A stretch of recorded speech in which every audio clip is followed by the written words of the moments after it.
Joining us now to review some of the headlines of today's newspapers from around the world is Arise News analyst Emefiele. Good morning, Malabai. Good morning, Ruben. Good morning, Rufai. Good morning, Ayo. Yes, let's start the review with this day, Nigeria's newspaper of record, and I will start from above the masthead. Again, Tinubu attacks Buhari's government, says they met exchange rate at 200 Naira to the dollar. Now, it's 800 Naira to the dollar. Promises to make Cross River Nigeria's tourism hub.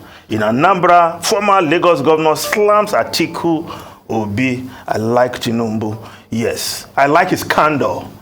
Because if there's fuel scarcity, say so. It doesn't matter whether you are from the same party. And he did exactly that. If the redesign of the Naira is causing confusion and Nigerians are shouting, don't pretend because you are a member of the ruling party. Just say so. And of course, the dollar.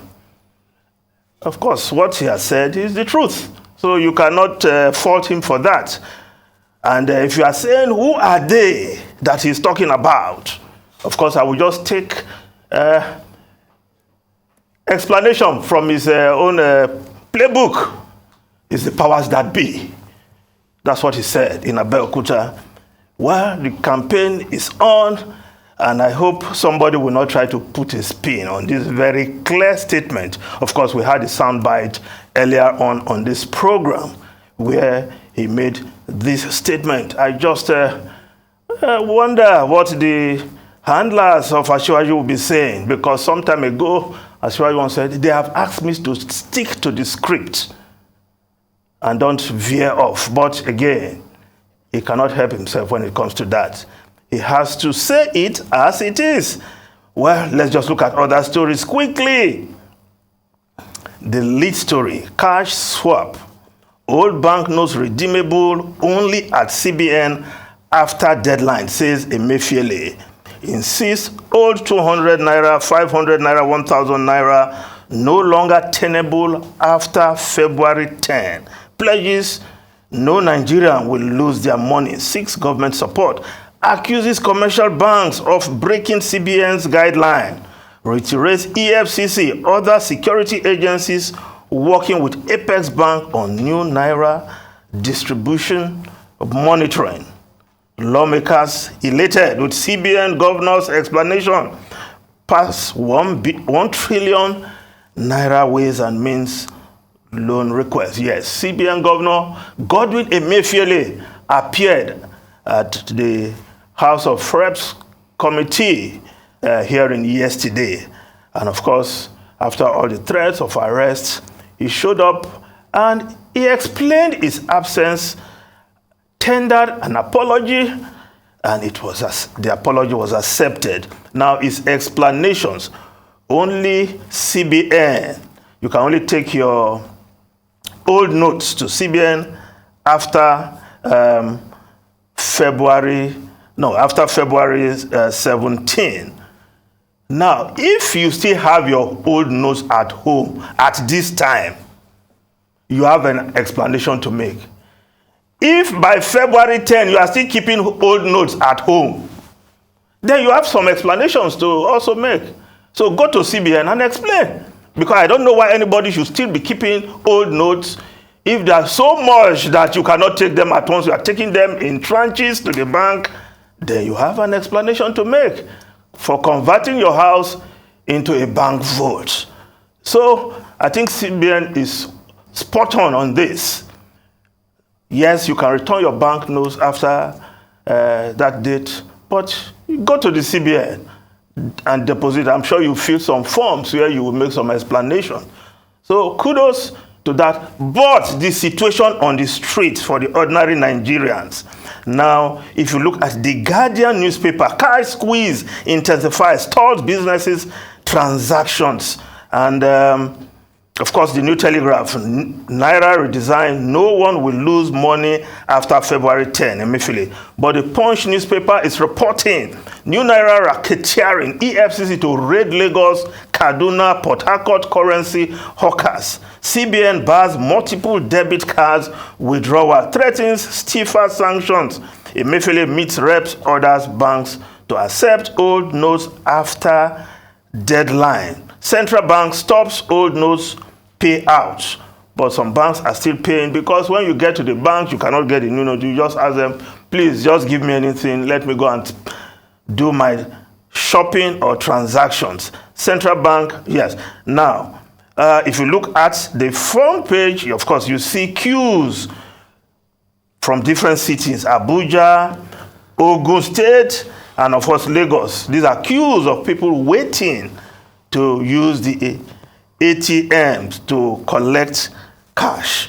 And when you finish that, you go and queue up at the petrol station to buy fuel. So it's been hellish in the last couple of weeks for Nigerians, and they are not finding it funny at all. Now, the Business Day newspaper: new Naira, petrol scarcity, ground businesses as sales slump, easing inflation seen threatened. Now, Vanguard newspaper: election logistics in danger with fuel scarcity, INEC. True, because we are mobilizing about 100,000 vehicles, 4,000 buses for deployment of personnel and materials to 176,846 polling units spread across 8,809 registration areas in 774 local governments across the country. Now, if this fuel scarcity persists, INEC is saying it may affect their logistics. We hope something will be done. Something drastic will be done. And I was just reading a report in this day: military threatens to deploy officers nationwide if petrol scarcity persists. Irabo reads Riot Act warns stakeholders against testing federal government's resolve. Kyari blames smuggling, fraudulent practices for fuel shortage. Well, the Chief of Defense Staff wading in, I'm sure he has the orders of the Commander-in-Chief to say that soldiers may just be deployed to distribute fuel if there is problem. But I hope we have enough drivers to do that. But I think it tells you the severity of the situation right now concerning petrol scarcity in the country. People spending hours, spending overnight just to buy fuel in their cars. Now, the foreign newspapers quickly: the Times of London: Britain and EU set for Northern Ireland deal, breakthrough on customs and court dispute. Yes, of course, the UK and the EU, they seem to have struck a customs deal that could pave the way for ending the years of post-Brexit wrangling over Northern Ireland. Of course, the EU has accepted a proposal that would avoid the need for routine checks on products destined for the province. And of course, EU has also considered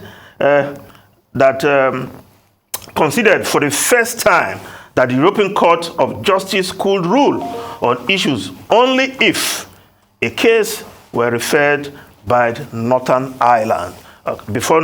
Previously, they have insisted that the European Commission should be able to take cases straight to the courts. And of course, the strikes in the UK today, the Guardian newspaper is reporting 500,000 to go on strike today.